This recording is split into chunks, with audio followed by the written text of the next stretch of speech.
Conheça hoje algum dos peixes mais populares do Brasil. Eu estou aqui no habitat dele, vou estar mostrando exemplar por exemplar.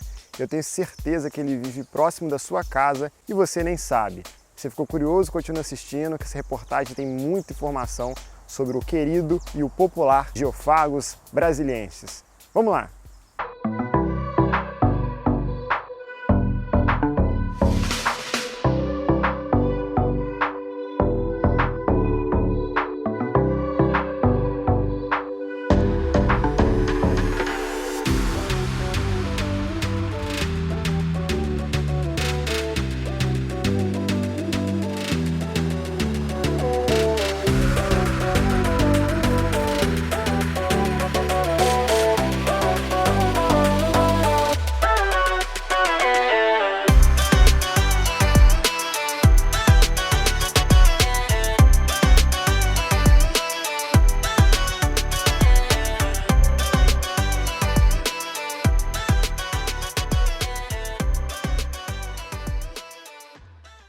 Cará, cará dourada, papaterra, bocudo, esses são alguns dos nomes que a galera batiza os peixes do gênero Geophagos, né, que são ciclídeos aí, distribuídos em toda a América do Sul, que são muito conhecidos aí por ter uma boquinha virada para baixo, né, até porque geo é terra, phagos é comedor de terra, então os peixes do gênero Geophagos têm o hábito de ficar ali mexendo no fundo à procura de comida, e eles também são bem coloridos, né.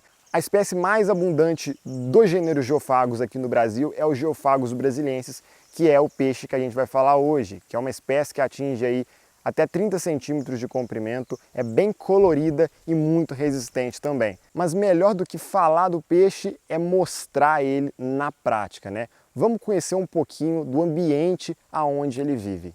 Eu estou hoje aqui em um lago particular, que basicamente é o habitat dos Geophagos brasiliensis, assim como vários outros peixes, né? Aqui a gente encontra traíra, aqui a gente encontra sarapó, lambari, olha só, mostra aqui, ó, tem muita vegetação, águas rasas principalmente.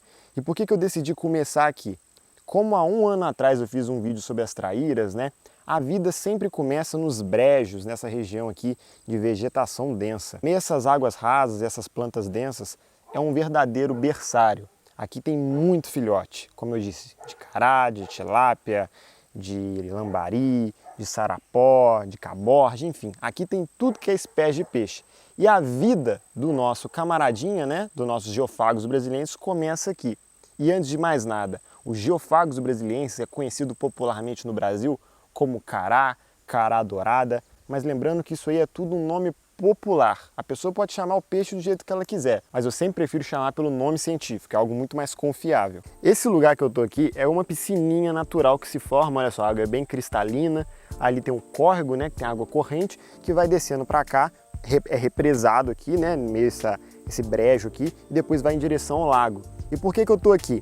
A época de reprodução dos Geophagos brasiliensis, e já vou mostrar o peixe para vocês na prática, é mais ou menos a partir do verão, né? Ali de outubro, novembro, até março, abril, por aí. E nesses meses mais quentes do ano, esse ciclídeo costuma reproduzir. E lembrando que ele se reproduz o ano inteiro, tá? Às vezes em aquário você pode tirar a cria dele em junho, julho, agosto, mas na natureza eles frequentemente tendem a reproduzir mais no calor, mais na época quente.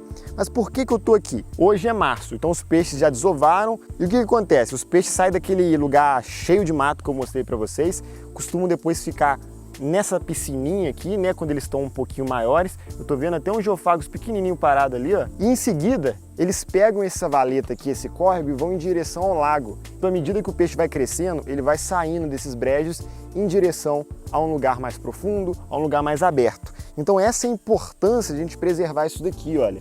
Muitos caseiros, muitos donos aí de propriedade, passam a máquina, tiram toda essa vegetação aqui, olha, e acham que não vale nada. Mas na verdade, que é o berço da biologia do lago, tá? Da biologia que eu digo de insetos, de peixes, de anfíbios e até de alguns répteis também que ficam usando esse lugar aqui para se alimentar.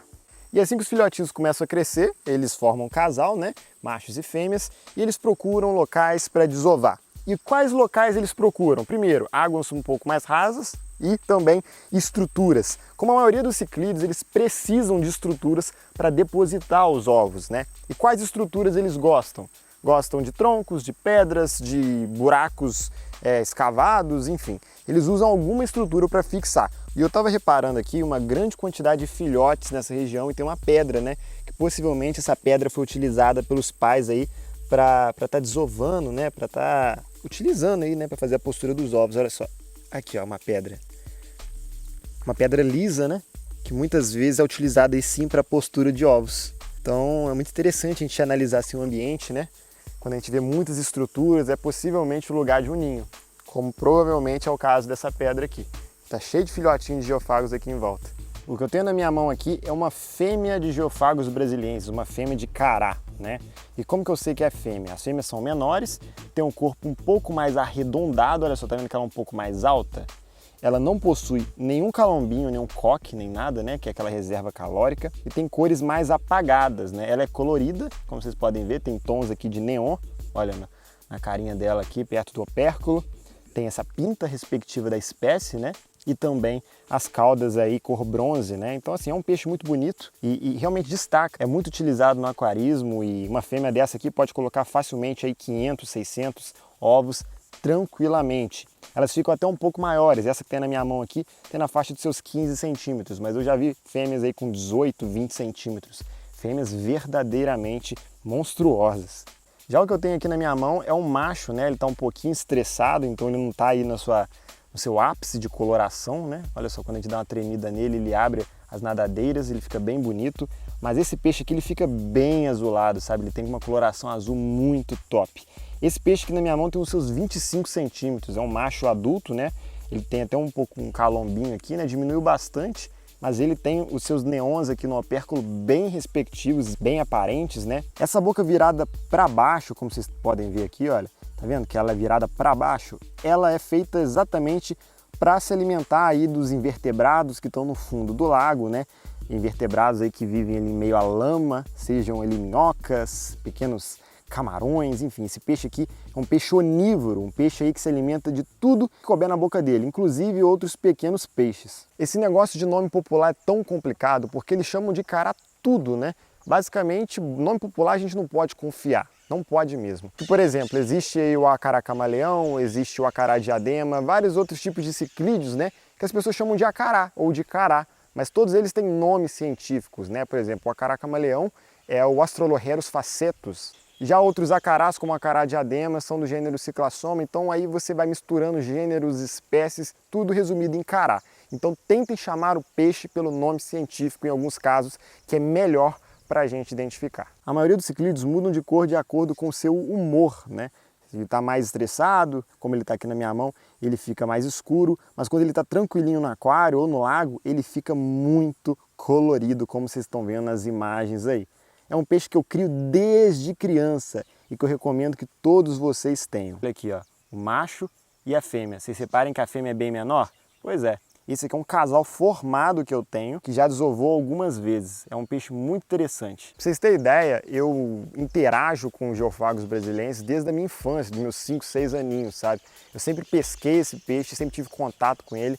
E aí, a partir dos meus 12 anos, né, que eu iniciei no aquarismo jumbo, eu comecei a criar esse animal e pude ver o seu comportamento no aquário, que é bem interessante. É um peixe agressivo, eu vou falar melhor durante o vídeo sobre isso, mas é um peixe territorial, mas ele é muito bonito e muito barato, sabe? As pessoas não dão valor.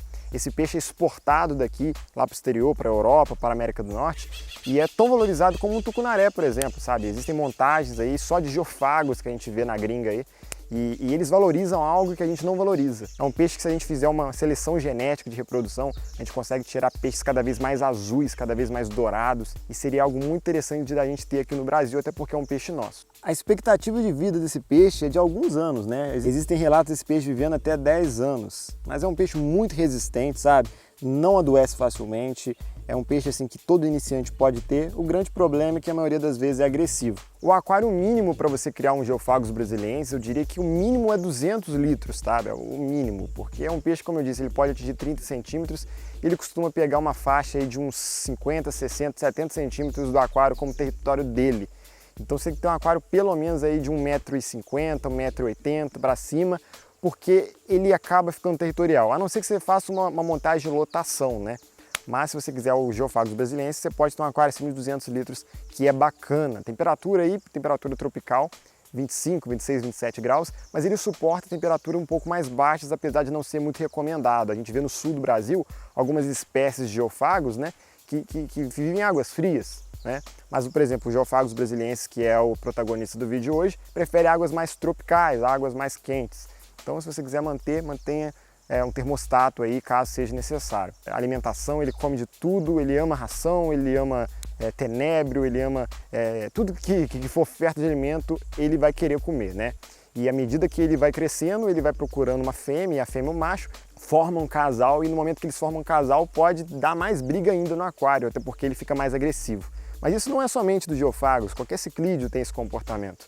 Então é apenas umas dicas básicas para você manter esse peixe. Então vamos valorizar o que é nosso, sabe? É uma espécie endêmica aqui da região da América do Sul, não tem em nenhum outro lugar do mundo, então é um peixe muito top que a gente tem que valorizar. Pessoal, um peixe desse tamanho, né, uma matriz de Geofagos brasiliensis, está cada vez mais difícil de encontrar.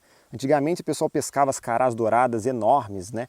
Porém, hoje em dia está cada vez mais difícil. Você pega muitas carazinhas pequenas, mas as grandonas só em alguns lagos mais preservados. Isso porque as pessoas amam comer esse peixe, apesar de ter bastante espinho. Tem uma carne branquinha, né? Uma carne bem saborosa.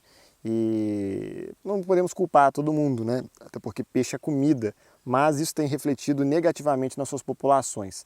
Peixes grandes como esse estão cada vez mais difíceis de encontrar, mas por outro lado os pequenininhos também são bem abundantes. É difícil você ver um lago no Brasil que não tenha um geofagos, seja brasiliensis ou qualquer outra espécie do gênero. E esse é o vídeo de hoje, galera. Realmente espero que vocês tenham gostado. Se você gostou, deixa seu like aí e comenta aí novas espécies de peixes pra gente estar fazendo uma reportagem como essa na prática aqui na natureza, mostrando no habitat natural. Se você gostou, deixa seu like aí. Vamos pôr uma meta de 10 mil likes. Meu Deus, quanto tempo que a gente não bate a meta, né, Diogo? Vamos tentar bater a meta aí dos 10 mil likes, eu vou ficar muito feliz e ajuda com que esse vídeo seja promovido para que mais pessoas conheçam o mundo dos peixes. Eu conto com vocês, comenta aqui e até a próxima.